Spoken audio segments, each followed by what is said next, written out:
안녕하세요. VOA 뉴스를 풀다의 김현경입니다. 지난 몇 달간 시진핑 중국 국가주석의 행보가 꽤 두드러졌습니다. 세계 갈등의 중재자를 자처하는가 하면 자국을 찾은 다른 나라 지도자들과 만나 미국을 견제하는 모습을 보이기도 했는데요. 오늘은 미국 주도의 세계 질서를 흔들고자 하는 중국, 그리고 거기에 동조하는 나라들에 관해 한번 얘기해 보겠습니다.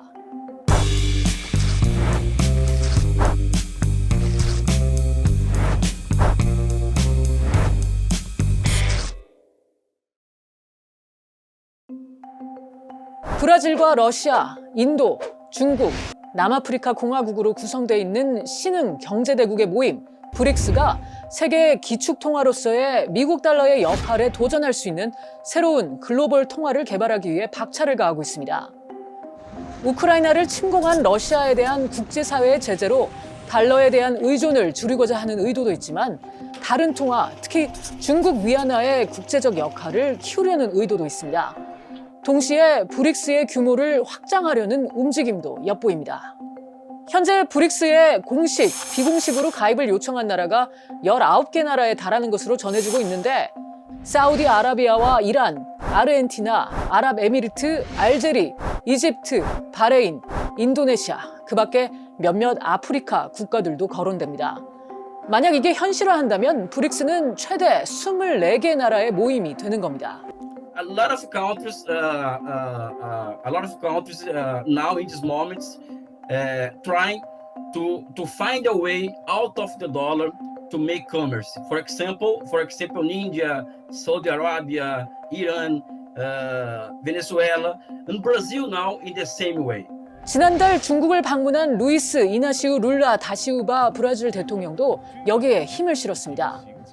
베이징에서 시진핑 중국 국가주석을 만나기에 앞서 상하이를 방문했던 룰라 대통령은 브릭스 국가들이 무역에 있어서 달러를 대체할 대안을 마련해야 한다고 촉구했습니다.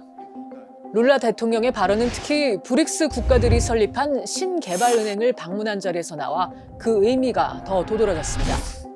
중국의 영향력 확대는 경제적 영역에서만 그치는 게 아닙니다. 시진핑 국가주석의 사면임이 확정된 당일이었던 지난 3월 10일 중국이 이란과 사우디아라비아의 관계 정상화를 중재했다는 소식이 들려왔습니다.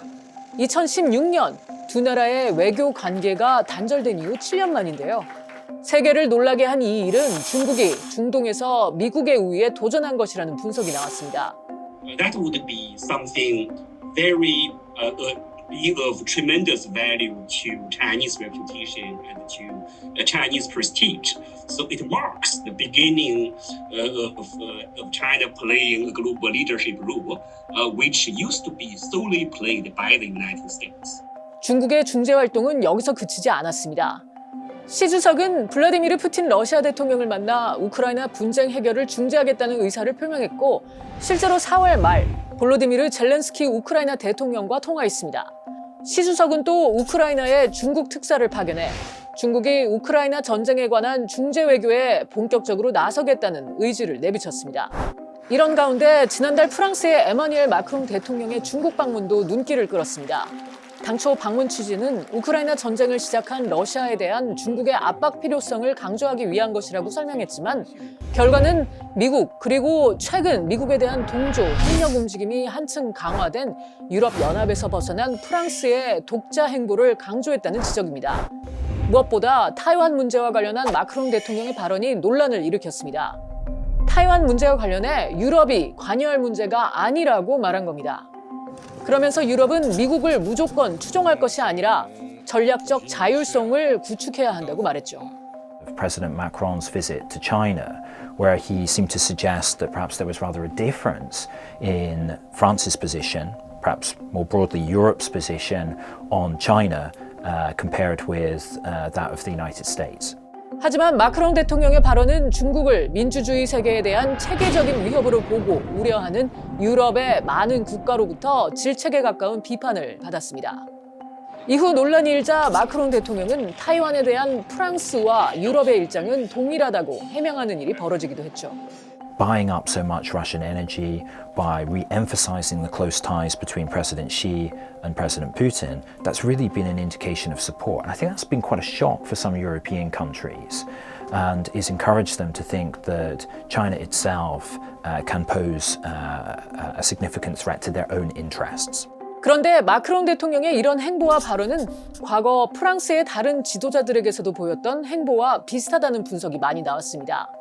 2차 세계대전 이후 국제 정세에서 영향력이 많이 약해진 프랑스가 미국 그리고 다른 나라와 거리를 두면서 과거의 영광을 되찾으려는 시도는 꾸준히 있어 왔던 겁니다. 샤를 드골에서 프랑스와 미테랑 그리고 현재 마크롱 대통령에 이르기까지 미국의 영향권에서 벗어나 독자적인 기준의 균형을 세우기 위한 프랑스 지도자들의 노력은 늘 있었다는 것이죠. 미국이 주도하는 세계 질서 그리고 중국의 주도 아래 이에 도전하는 세계 지도자들의 움직임. 오늘도 세계 정세는 숨가쁘게 돌아가고 있습니다.